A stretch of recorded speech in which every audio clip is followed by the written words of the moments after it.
네, 점심 식사들은 맛있게 하셨습니까? 요즘 물가가 너무 올라서 점심 한 끼 먹기도 좀 부담스럽긴 한데요. 점심 먹고 약간 노곤해질 이 시간 좀 빠르고 템포 있게 재밌는 얘기들 좀 많이 해보겠습니다. 오늘 나와주신 두 분 전문가 소개해 드릴게요. 메리츠증권의 이기택 멘토 그리고 하이투자증권의 염정 멘토와 함께하겠습니다. 어서 오십시오. 네, 안녕하세요. 안녕하십니까. 앞서 이제 몇 가지 기업들의 실적 얘기를 잠깐 드렸는데요. 오늘 이제 삼성전자가 잠정 실적이 아니라 이제 확정 실적이 나온 것이죠. 이미 잠정 실적을 통해서 실적이 좀 안 좋다는 건 저희가 알고 있었고 거의 변화 없는 실적이 나왔는데 그만큼 반도체 시장이 좀 안 좋다 이런 얘기가 되겠습니다. 삼성전자 오늘 실적이 나왔으니까 그 얘기하고 또 컨퍼런스 콜에서 어떤 얘기들 나왔는지 한번 점검해 보겠습니다. 염정 멘토부터 할까요? 네. 일단 오늘 장 초반부터 이제 삼성전자의 실적을 좀 대기하고 있었다라고 볼 수 있겠는데 삼성전자의 실적 발표 직전부터 사실 신호가 좀 나왔습니다. 예상보다라고 좀 하기는 어렵고 일단 영업이익 면에서 일정 부분은 사실 좀 시장에 좀 충격을 좀 줬다라고 보고 있고요. 영업이익이 전년 대비 69% 정도 급감을 했고 이 부분에서 이제 반도체 사업부에 대한 부분에 대한 실적이 13년 만에 최악의 실적이 나왔다. 그리고 올해 1분기 같은 경우는 어쩌면은 반도체 부분이 이제 적자로 좀 전환될 수 있다라는 좀 우려감이 있었습니다. 네. 이에 대한 부분에서는 이제 하반기부터 순차적으로 좀 회복할 수 있을 거다라고 이야기를 하면서 여기서 가장 중요했던 포인트는 감산에 대한 여부인데요. 일단은 감산에 대한 부분은 없다라고 좀 선을 그었습니다만 이 부분은 감산에 대한 부분은 또다시 또 다른 면에서 해석하는 또 멘트가 좀 나왔는데 일시적으로 이제 재설비라든지 설비 재정비를 위해서 네.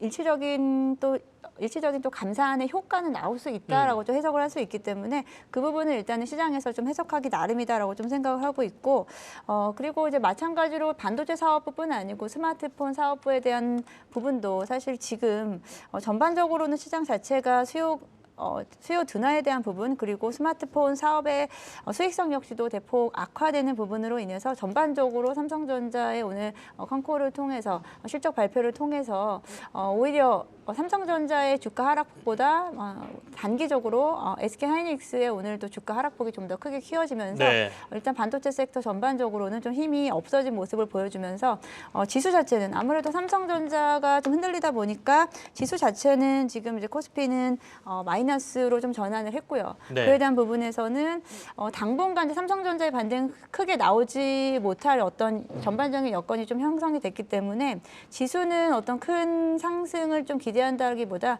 지수는 삼성전자로 인해서 어느 정도 선에서 사실 좀 박스권에서 움직인다라고 했을 때 역시나 2차 전지라든지 다른 주도주가 얼마나 더 지수를 받쳐줄 수 있는지가 어떻게 보면은 관건이지 않을까라고 생각하고 있습니다.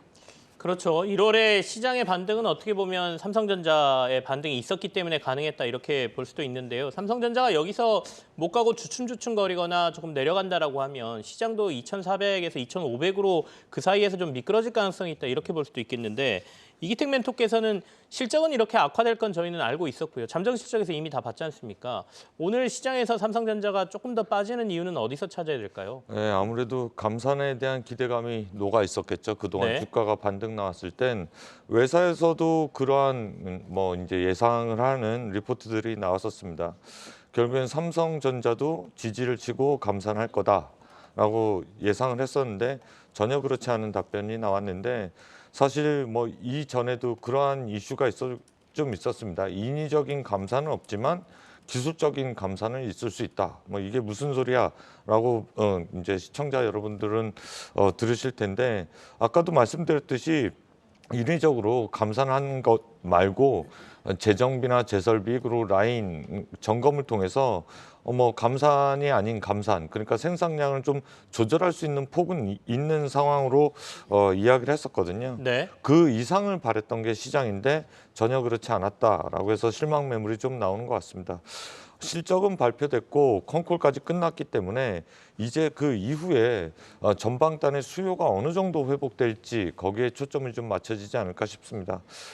반도체 투자를 할 때 가장 크게 볼 게 이제 서버단이 있을 거고요. 그 다음에 스마트폰이나 가전, 그 다음에 PC 단이 있을 텐데 최근에 들어서 또 하나 인공지능이라든가 아니면은 IoT라든가 앞으로 우리 향후 먹거리에 대해서 절실한 게 반도체다라는 관점은 여전히 유효하다. 라는 부분이 추가적으로 삼성전자 주가 1월 달에 주가 행보를 좋게 만들었던 부분인데 네. 그게 전혀 없어진 부분은 아니거든요. 그렇기 때문에 서버단에서 수요 회복은 3, 4월 달 1분기 끄트머리나 2분기 초반에 나타날 수 있다라고 보여지고요. 무엇보다도 미국의 치포 동맹은 계속해서 강화되고 있다. 그리고 삼성전자 이외의 경쟁사들은 마이크론이라든가 하이닉스는 감산을 하고 있다라는 부분이 사실은 경제 치킨 게임에서 네. 어느 정도 경쟁이 마무리되면 주가의 이제 하락폭이 잠잠해지면서 결국엔 반등을 좀 보이지 않을까 조심스럽게 예상하는 부분이고요. 장기 투자적으로 볼 때 하이닉스 기준으로 PBR 0.9배 이하에서는 분할 매수 유효하다. 반도체를 투자할 경우에는 뭐 일단 PBR 밴드 0.9배 이하에서는 분할 매수 유효한 구간이라고 설정하시고 긴 호흡으로 네. 분할 매수한다라고 하면 좋은 결과가 있지 않을까 그렇게 보여집니다. 긴 호흡으로 본다라고 하면 지금 삼성전자나 하이닉스에 대한 분할 매수 관점은 유효하다 이런 네. 말씀이시죠? 다들 잘 아시죠? 삼성이 메모리 시장에서 이렇게 굉장히 강한 지위를 얻은 것은 지금 감산 없다라고 얘기한 이 치킨 게임에서의 승부거든요. 그러니까 다른 데들이 힘들어서 다 감산할 때 가격 떨어지고 했을 때 감산하지 않고 계속해서 시장에서 물량을 공급하면서 나중에 시장이 호황일 때 치킨 게임으로 쓰러진 회사들의 점유율을 다 삼성전자가 가져왔기 때문에 생긴 지금의 지위이기 때문에 아마도 삼성전자는 그 치킨 게임에서 있었던 그 전략을 그대로 유지하겠다는 의지를 보인 것 같고요. 내부적으로는 뭐 여러 가지 시설 재가동이라든지 아니면 재정비라든지 이런 걸 통해서 약간의 감산 효과를 낼 수 있는 것들을 시도를 할 것이다 이렇게 시장은 보고 있는 것 같습니다. 자, 그리고 오늘 삼성전자하고 더불어서 같이 나온 얘기가 AI하고 결합된 원격 의료와 관련된 부분 얘기가 지금 나오고 있거든요. 그러면서 안 그래도 원격 의료에 대한 기대감이 있다 보니까 시장에서 관련주들이 같이 오르고 있는데 이것도 간단하게 점검을 하고 넘어가죠. 염정 멘토께서 좀 봐주시겠어요? 네, 뭐 삼성전자에서 삼성 디바이스를 통해서 삼성 휴대폰이라든지 태블릿 등을 통해서 AI 기술을 도입한 원격 진료 관련된 이슈가 좀 있었는데 사실 원격 진료에 대한 부분 이제 한 번씩 이야기가 나올 때마다 이제 정부 정책적인 부분에서 좀 사실 밀고 있기 때문에 한 번씩 이제 움직임이 나타나긴 합니다. 하지만 저는 이제 이 원격 의료에 대한 부분 분명히 이제 시행될 부분이고 이 부분으로 방향성을 맞기는 하지만 사실 이 부분에서 정책적인 부분을 밀기에는 좀 어려운 부분이 좀 의사협의회라든지 사실 이해관계가 좀 물려 있는 부분이라고 생각을 하고 있기 때문에 원격 진료가 지금 디바이스가 없어서 또는 기술력이 없어서 또는 어플리케이션이 없어서 안 되는 상황은 좀 아니다라고 좀 생각을 하고 있고요. 네. 그래서 이제 뭐 물론 이렇게 삼성이라는 대기업이라든지 이제 원격 진료에 대해서 좀 어느 정도 좀 포인트를 맞춰서 지금 사업부를 만든다라는 부분은 긍정적이라고 볼 수 있는데 이제 관련 종목들, 이런 관련 작은 종목들은 단기적으로 움직임이 좀 나타나는 종목들이 많다라고 생각하고 있고 이 원격 진료가 처음에 이제 시장에 좀 화두가 됐던 시기는 이제 코로나가 이제 네네. 생기면서 이제 원격 진료에 대한 이야기가 나오기 시작했는데 대부분의 관련 종목들이 작은 종목들 구체적으로 언급드리진 않겠지만 지금 그 당시 2, 3년 전 가격대보다 지금 높이 올라와 있는 종목은 사실은 좀 찾아보기 쉽지 않다라는 부분을 좀 말씀드리고 싶습니다. 원격 진료는 추가적으로 조금 봐도 될까요? 이기택 멘토께서는 어떻게 보고 계세요? 예, 현 정부 정책 중에 가장 핵심 축이고 꼭 이번에는 성사하겠다는 강력한 의지가 있는 쪽이 원격 진료 쪽입니다. 아무래도 이제 도시 산간 지역에 선진화된 의료 서비스를 받지 못하는 분들이 계시고 고령화가 되어 있다 보니까 그분들한테는 이제 병원과 환자 간의 서비스를 원활하게 하기 위한 뭔가 도구가 있어야 되는데 뭐 6개월치 약을 타러 가더라도 하루 뭐 한 이틀 이렇게 시간이 걸리니까 그러한 심각한 불균형을 해소하는 차원에서 네. 가장 좋은 서비스가 원격 진료 서비스다 그렇게 볼 수가 있겠습니다. 뭐 지금 현재 삼성전자와 인텔리텍셀스가 인공지능을 통해서 이제 뭐 서비스를 한다라는 내용이 이슈가 되면서 다시 또 관련된 주식들이 오르는데 현 정부에서는 고령화된 사회에서 결국에는 도시 산간 지역의 의료 서비스를 제대로 하고 싶었던 그러한 부분이 법과 제도로 묶여 있으니까 이걸 풀겠다라는 이슈는 장기적으로 해서 계속해서 나올 수가 있기 때문에 이번 기회에 원격 진료에 대해서 정부의 의지대로 서비스가 진행된다라고 하면 점차적으로 수혜 기업이 나타날 수 있다. 그렇게 볼 수가 있겠습니다. 알겠습니다. 삼성전자로 시작해서 삼성이 이제 AI 기기하고 원격 진료하고 결합된 서비스 내놓는다 이런 얘기가 나오면서 원격 진료주까지 저희가 좀 점검을 했습니다.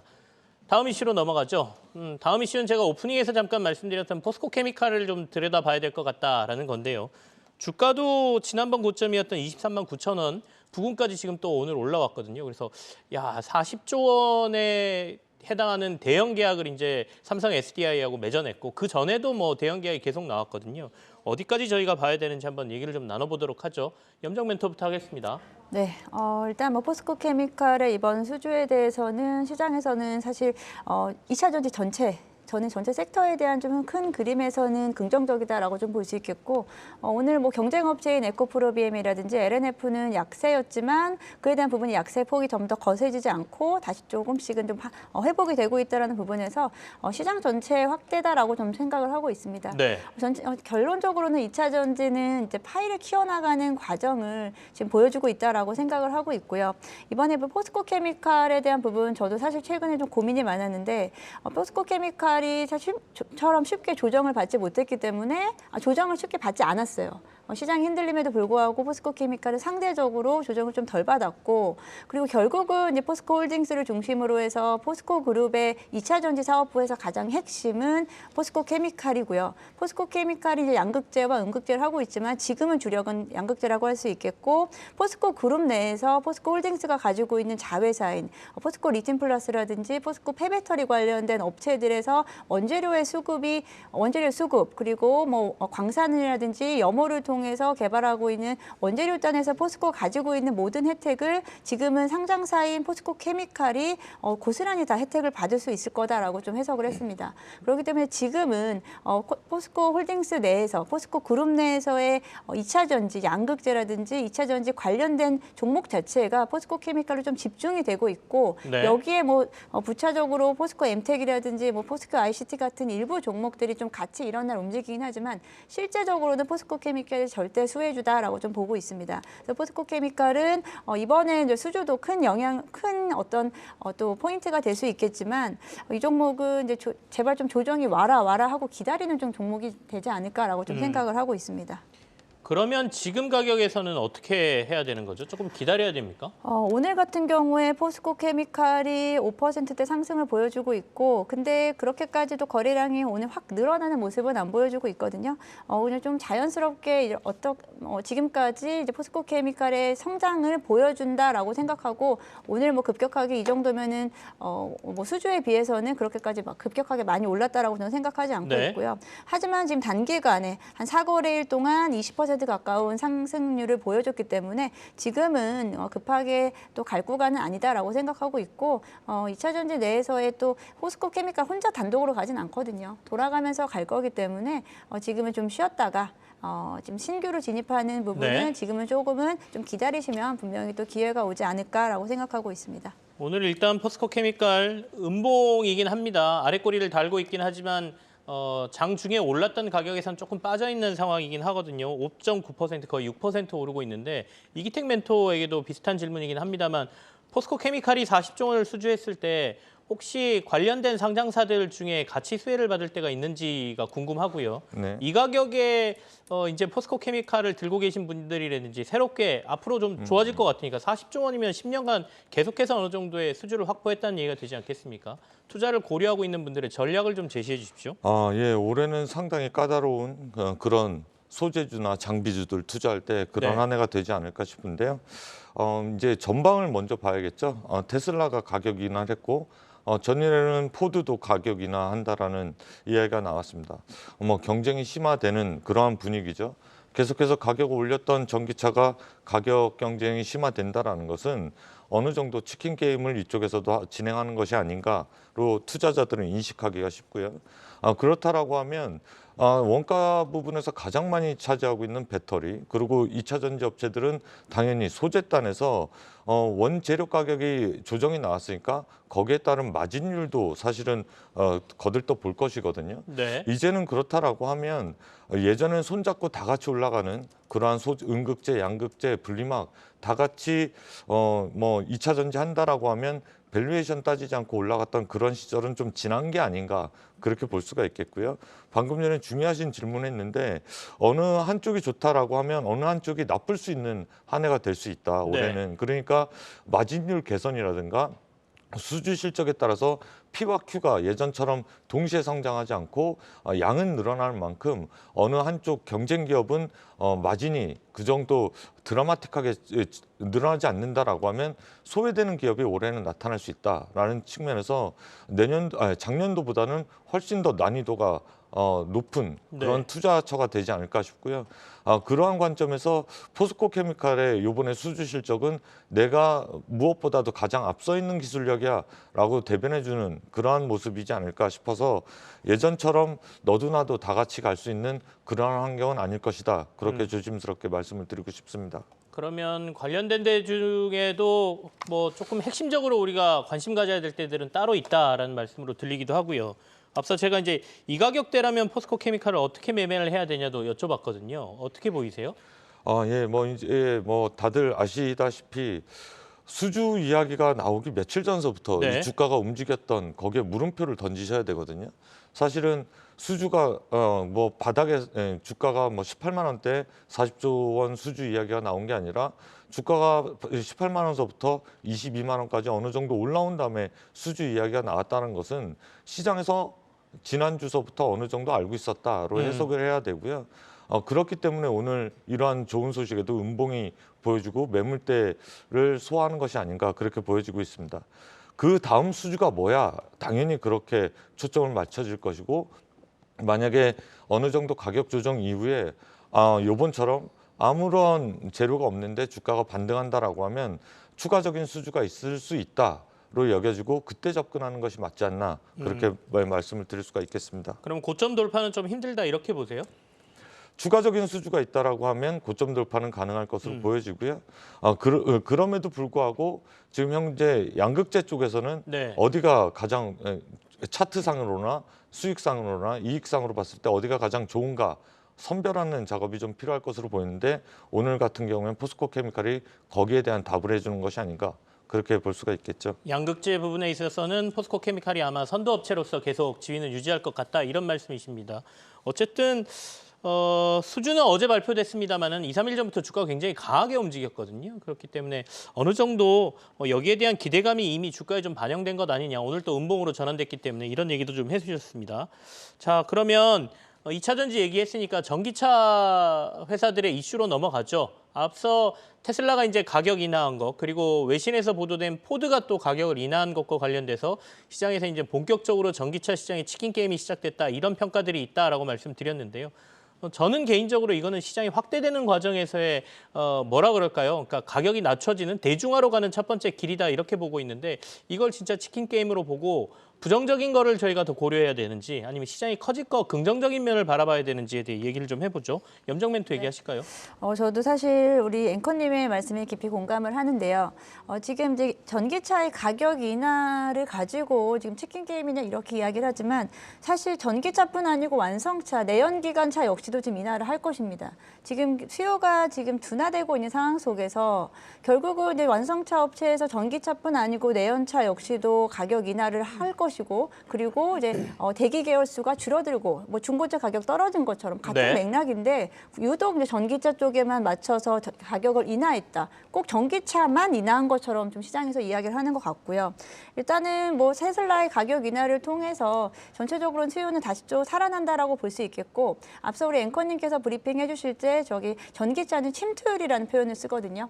여기서 침투라는 것은 사실 없던 것에서 생겨날 때 침투라고 하지 우리가 자동차 증가율이라고 하지 않아요. 그만큼 지금 없던 곳에서 여전히 침투율이 글로벌 전기차 침투율 10% 이제 갓 넘었습니다. 아직도 90%가 남아있는 시장이기 때문에 저는 지금의 가격 인하는 크게 전기차 시장에 위협이 될 수 있는 부분은 전혀 아니다라고 생각을 하고 있고요. 우리가 스마트폰이 지금 시장에 침투를 하기 시작한 게 저는 2009년에서 10년이라고 생각하는데 제가 그때 스마트폰이 제가 처음 1세대로 섰던 것 같습니다. 스마트폰을 쓰고 지금은 이제 모든 대부분의 지금 거의 90% 이상의 지금은 침투율이라고 하지 않죠. 그만큼 지금 저변이 확대되어 있는 것만큼 전기차 역시도 지금은 침투율이라는 용어를 쓸 만큼 지금은 아직은 아주 초기 단계다라고 생각하고 있고 지금 테슬라의 가격이나 경쟁 그 부분보다는 얼마나 더 전기차 시장이 빠르게 시장을 저변을 확대할 수 있는지가 저는 더 포커스에 맞춰진다라고 생각하고 있습니다. 네. 자, 그렇다면 이기택 멘토께서는 이 이슈를 어떻게 보시고 우리가 완성차 업체들도 저희가 좀 봐야 되니까요. 그리고 테슬라 투자하시는 분들도 굉장히 많지 않습니까? 네. 이 이슈 어떻게 해석하고 계세요? 예, 일단 아까 가격 인하에 따른 경쟁 심화, 치킨 게임 그런 거는 비단 저희만 사용하는 표현이 아니잖아요.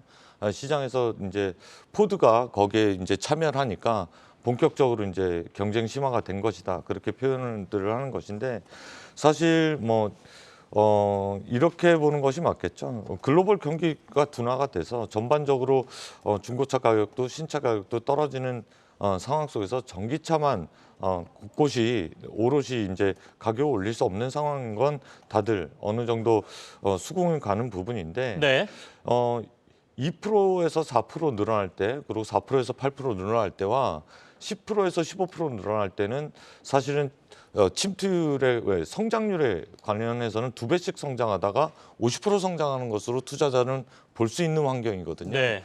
근데 경기 둔화에 따라서 그런 성장률이 계속 유지될 것인가를 놓고 봤을 때 거기에 대한 물음표를 계속해서 던지는 것이 아닌가. 그러니까 2차 전지나 전기차를 투자할 때 올해도 작년만큼 성장할 수 있어를 봤을 때 절대적인 성장률은 좀 둔화되는 것이 아닌가에 대한 물음표에 따라서 네네. 결국에 주가 조정이 나타났다. 그러면 결국에는 이러한 것들은 1, 2분기 정도 실적을 보고 그 다음에 경기 사이클이 어떻게 선행 지표라든가 그런 게 어떻게 반등이 나오는지에 따라서 주가 행보가 달려 있는 것이지 지금 판단하기는 좀 이르다 그렇게 말씀을 드릴 수가 있겠습니다. 다양한 이슈하고 연결되죠. 일단 선두 업체라고 할 수 있는 테슬라가 가격을 낮춘다는 거는 우리나라 완성차 업체인 현대기아도 가격 경쟁을 하기 위해서는 가격을 좀 낮춰야 되는 이슈가 생길 테고 완성차가 가격을 낮추면 부품 업체들에게 단가 압박이 갈 수 있거든요. 그렇다 보면 앞서 우리가 점검했던 배터리 업체들의 수익성이 악화되는 것 아니냐 이런 얘기들이 같이 나오고 있는 겁니다. 다만 이제 이기택 멘토께서 말씀하신 것처럼 단순하게 단가가 떨어지는 게 문제가 아니라 어떻게 보면 전기차 시장의 성장성 자체가 조금 약간 둔화될 위험에 대해서 시장은 더 우려하고 있는 것 같다 이렇게 해석을 해주셨습니다. 다음 이슈 넘어가죠.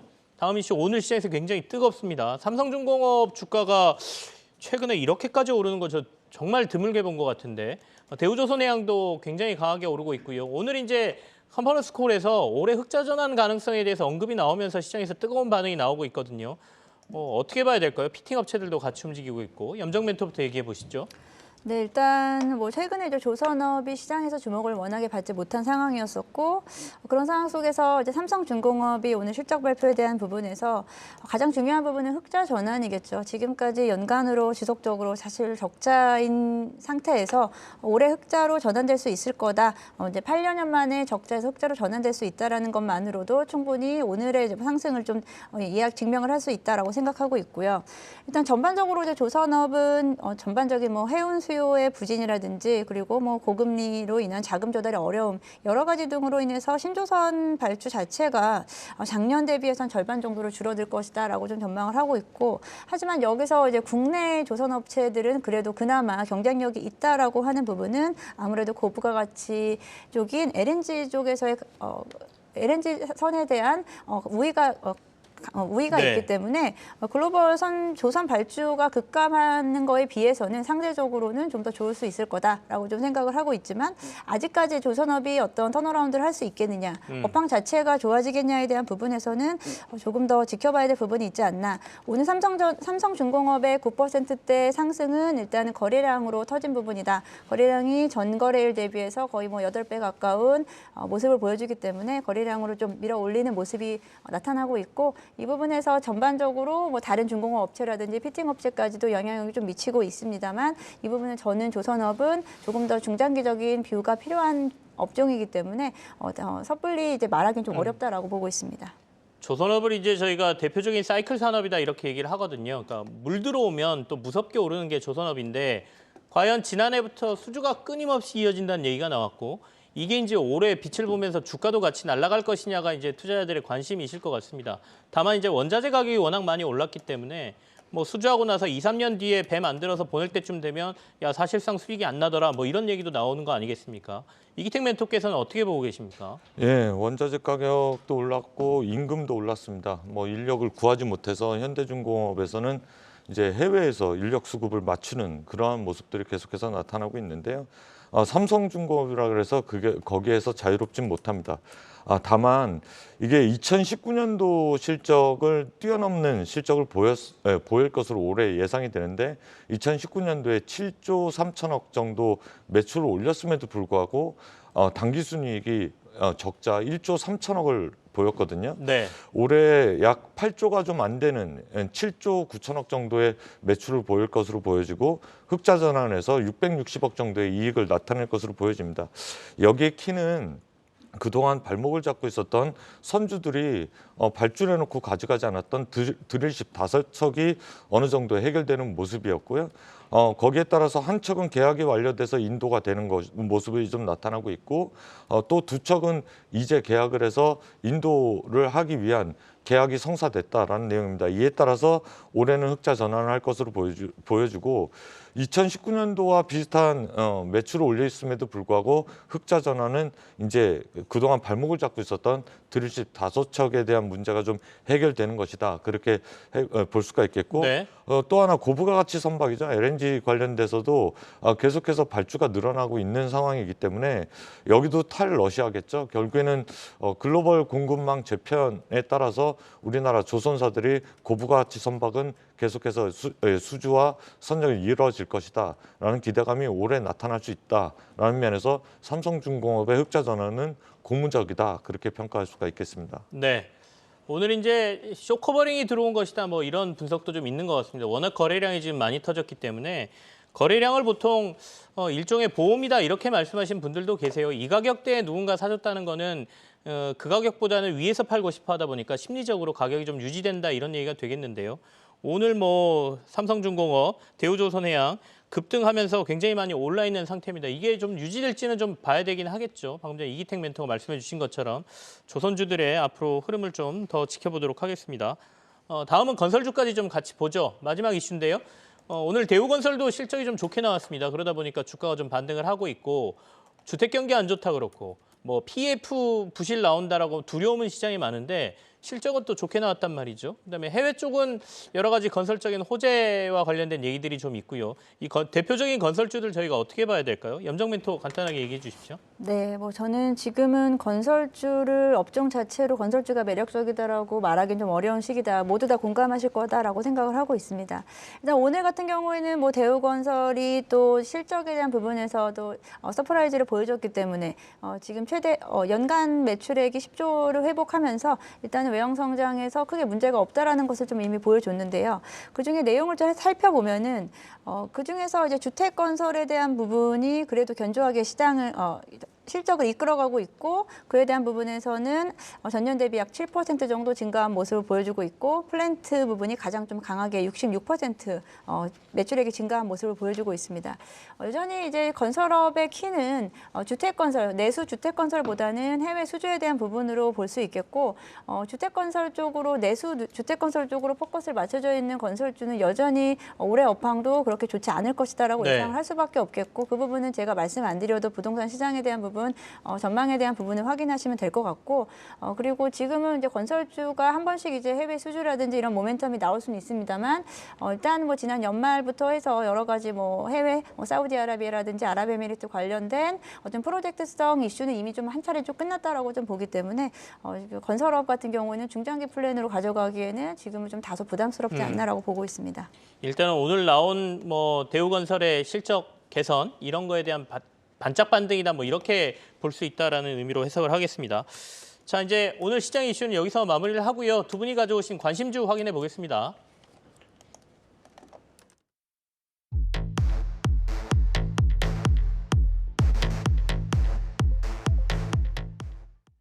네, 염정 멘토 오늘 일진 머티리얼즈 가져오셨네요. 수요 증가와 수익성이 개선된다라고 말씀 주셨고요. 이기택 멘토께서는 3,000당 제약, 아일리아 시밀러 없고 성장이 기대된다 이렇게 말씀을 주셨는데 방금 전에 염정 멘토 하셨으니까 이기택 멘토부터 먼저 하겠습니다.